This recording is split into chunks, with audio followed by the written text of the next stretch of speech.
B division police સ્ટેશનમાં એક ફરિયાદ આવેલી, જેમાં ફરિયાદી અમીનાબેન અમિતભાઈ જૈન, જે ગોવિંદ બાગ શાક માર્કેટ પાસે દીપકભાઈ ઉઘાડના મકાનમાં ભાડે રહે છે. એમની ફરિયાદ જોતા હાલ મરણ જનાર અમિતભાઈ તથા તેનો ભાઈ એ બે જણ ને સામે જે આરોપી છે, તમામ લોકો એક જ જગ્યા પર ભાડે રહેતા હોય.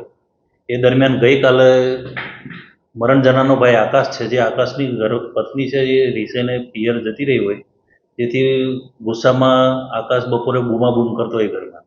જે આધારે હાલના આરોપી છે જે વિજય, એને બપોરે બોલાચાલી થઈ, કેમ બૂમાબૂમ કરે છે, બૂમાબૂમ ના કરે છે, એ બાબતે બોલાચાલી થયેલી.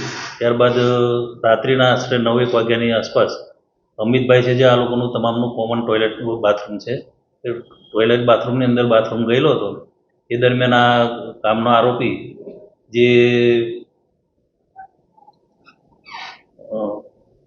બહારથી ખખડાવીને કોણ અંદર ગયો છે આમ કહીને ગાળાગાળી કરીને જેમ તેમ બોલીને એ કરીને બોલવા લાગેલો, ડોલ પછાડવા લાગેલો. તે દરમિયાન બહાર આવતા એ લોકો જોડે બોલાચાલી થઈ, બોલાચાલીમાંથી ઝપાઝપી થઈ. એ દરમિયાન આ જે છોટું જે એના જે બનેવી છે વિજય, ત્યાં આવી જતા બંને જણ મારકૂટ કરવા લાગેલો, જેથી જે અમિતભાઈ છે મરણ જનાર, એનો ભાઈ અશોક અને એનો ભાઈ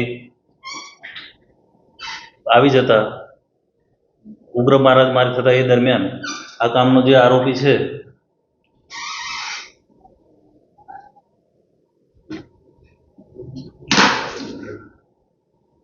સંજય ઉર્ફે છોટું, જે આરોપી છે એ આરોપીએ અચાનક છરી કાઢી અને બંનેને આડેધડ પેટના ભાગે અને પગના ભાગે છરીઓ મારેલી.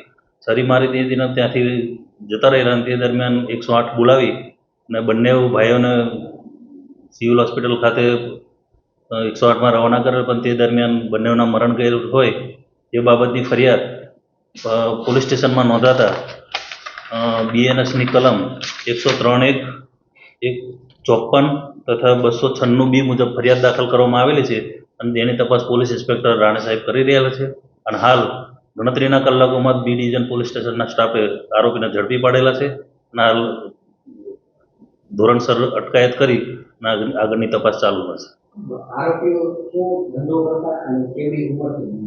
આરોપીમાં જે સંજય ઉર્ફે છોટું છે, જેની ઉંમર આશરે 24-25 વર્ષની છે, અને એના જે બનેવી છે વિજય, એની ઉંમર 33 વર્ષની છે, અને એ લોકો ઇમિટેશનના મજૂરી સાથે સંકળાયેલા છે. ફરિયાદી પણ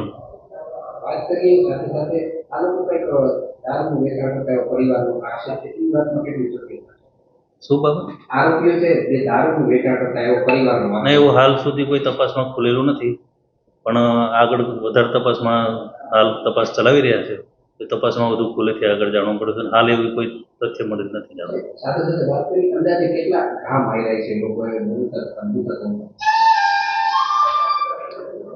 5-6 ઘર જેવા મારેલા છે.